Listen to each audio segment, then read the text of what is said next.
आज किष्किंधा कांड का 21वां सर्ग सुनाती हूँ, जिसमें हनुमान जी का तारा को समझाना और तारा का पति के अनुगमन का ही निश्चय करना है।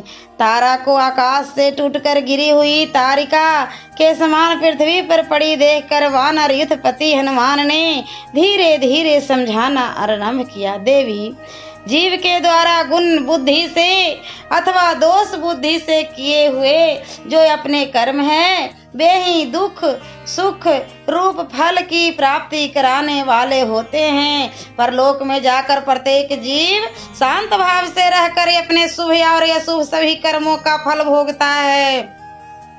तुम स्वयं सोचनिया हो, फिर दूसरे किसी को सोचनिया समझकर शोक कर रही हो। स्वयं दीन होकर दूसरे किस दीन पर दया करती हो। पानी के बुलबुले के समान इस शरीर में रहकर कौन जीव किस जीव के लिए सोचनीय है। तुम्हारे पुत्र कुमार अंगद जीवित हैं, अब तुम्हें इन्हीं की ओर देखना चाहिए और इनके लिए भविष्य में जो उन्नति के साधक श्रेष्ठ कार्य हों, उनका विचार करना चाहिए। देवी, तुम विदुषी हो, अतः जानती हो कि प्राणियों के जन्म और मृत्यु का कोई निश्चित समय नहीं है, इसलिए शुभ कर्म ही करना चाहिए। अधिक रोना धोना अधिक आदि जो लौकिक कर्म है, उसे नहीं करना चाहिए। सैकड़ों हजारों और लाखों वानर जिस पर आशा लगाए जीवन निर्वाह करते थे, वे ही वानर राज आज अपनी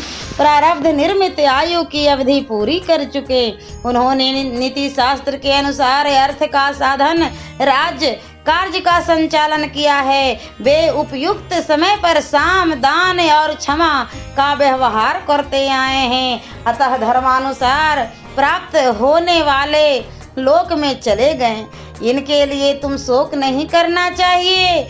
सती साध्वी देवी, ये सभी श्रेष्ठ वानर, ये तुम्हारे पुत्र अंगद तथा वानर और भालुओं का यह राज सब तुमसे ही सनाथ है। तुम ही इन सब की स्वामिनी हो। भामनी, ये अंगद और सुग्रीव दोनों ही शोक से संतप्त हो रहे हैं। तुम इसके भावी कार्य के लिए प्रेरित करो। तुम्हारे अधीन रहकर अंगद इस पृथ्वी का शासन करें। शास्त्र में संतान होने का जो प्रयोजन बतलाया गया है तथा इस समय राजा बाली के परलौकिक कल्याण के लिए जो कुछ कर्तव्य है वही करो। यही समय की निश्चित प्रेरणा है। वानर राज का अंत्येष्टि संस्कार और कुमार अंगद का राज्याभिषेक किया जाए। बेटे को राज सिंहासन पर बैठा देखकर तुम्हें शांति मिलेगी। तारा अपने स्वामी के विरह शोक से पीड़ित थी। वह उपयुक्त वचन सुनकर सामने खड़े हुए हनुमान जी से बोली, अंगद के समान 100 पुत्र एक और मरे होने पर भी इस वीरवर स्वामी का आलिंगन करके सती होना दूसरी ओर। इन दोनों में से अपने वीर पति के शरीर का आलिंगन ही मुझे श्रेष्ठ जान पड़ता है। मैं न तो वानरों के राज की स्वामिनी हूँ और न अंगद के लिए ही कुछ करने का अधिकार है। इनके चाचा सुग्रीव ही समस्त कार्यों के लिए समर्थ हैं और वे ही मेरी अपेक्षा इनके निकटवर्ती भी है। कपि श्रेष्ठ हनुमान जी, अंगद के विषय में आपकी यह सलाह मेरे लिए काम में लाने योग्य नहीं है। आपको यह समझना चाहिए कि पुत्र के वास्तविक बंधु यानी सहायक पिता और चाचा ही हैं, माता नहीं।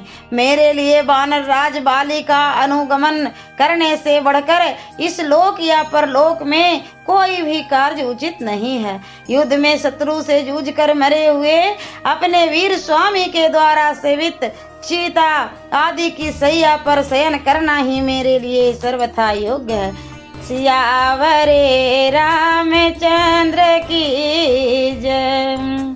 और मैं अगले वीडियो में किष्किंधा कांड का 22वां सर्ग सुनाऊंगी।